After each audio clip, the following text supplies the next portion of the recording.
Hi guys, ഇന്നത്തെ വീഡിയോയിൽ നമ്മൾ ഡിസ്കസ് ചെയ്യാൻ പോകുന്നത് ചാന്ദ്രദിനമായി ബന്ധപ്പെട്ട പാർട്ട് 2 ക്വസ്റ്റ്യൻസ് ആണ്. അപ്പോൾ നമുക്ക് ക്വസ്റ്റ്യൻസിലേക്ക് കടക്കാം. ചന്ദ്രോപരിതലത്തിൽ കാണപ്പെടുന്ന മൂലകം ഏത്? ഉത്തരം ടൈറ്റാനിയം. കിഴക്കുനിന്ന് പടിഞ്ഞാറോട്ട് ഭ്രമണം ചെയ്യുന്ന ഒരേയൊരു ഗ്രഹം ഏത്? ഉത്തരം ശുക്രൻ. ആദ്യമായി ബഹിരാകാശത്തെത്തിയ ഇന്ത്യൻ വനിത ആര്? ഉത്തരം കൽപ്പന ചൗള. കേരളത്തിലെ റോക്കറ്റ് വിക്ഷേപണ കേന്ദ്രം എവിടെ? ഉത്തരം തിരുവനന്തപുരം ജില്ലയിലെ തുമ്പ. പ്രകാശത്തിന് സൂര്യനിൽ നിന്നും ഭൂമിയിലെത്താൻ എത്ര സമയം വേണം?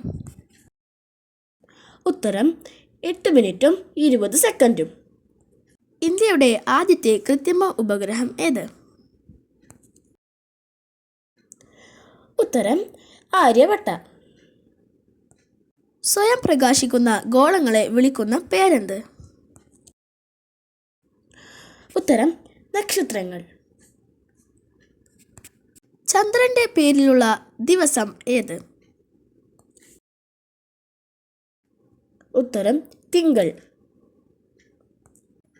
അമ്പിളി അമ്മാവ താമര കുമ്പിളിലെന്തുണ്ട് എന്ന പ്രശസ്തമായ നാടകഗാനം എഴുതിയതാര്?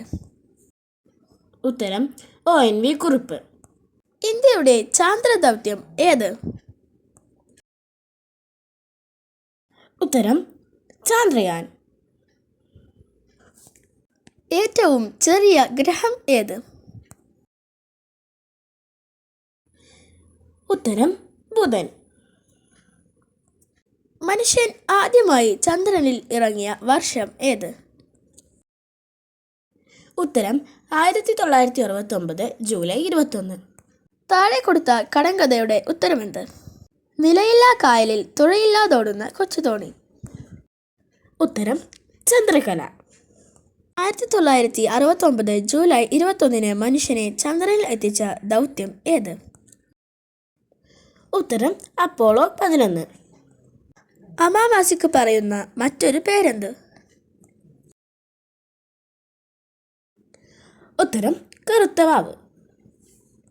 കൽപ്പന ചൗളയുടെ ജന്മദേശം ഏത്? ഉത്തരം ഹരിയാനയിലെ കർണാൽ. മനുഷ്യന് ഒരു ചെറിയ ചുവടുവെപ്പ്, മാനവരാശിക്കോ വലിയ കുതിച്ചുചാട്ടം. ഇത് ആരുടെ വരികൾ? ഉത്തരം നീൽ ആംസ്ട്രോങ്. മനുഷ്യൻ ആദ്യമായി ചന്ദ്രനിൽ ഇറങ്ങിയ സ്ഥലത്തിന് നൽകിയ പേര്? ഉത്തരം പ്രശാന്ത സമുദ്രം. സൂര്യന്റെ ദൃശ്യമായ ഭാഗത്തിന് പറയുന്ന പേരെന്ത്? ഉത്തരം ഫോട്ടോസ്ഫിയർ. ഉപഗ്രഹങ്ങളിൽ വലിപ്പത്തിൽ ചന്ദ്രന്റെ സ്ഥാനം എത്രയാണ്? ഉത്തരം 5ാം സ്ഥാനം. Thanks for watching our videos. Please like and subscribe for more educational videos. Thank you.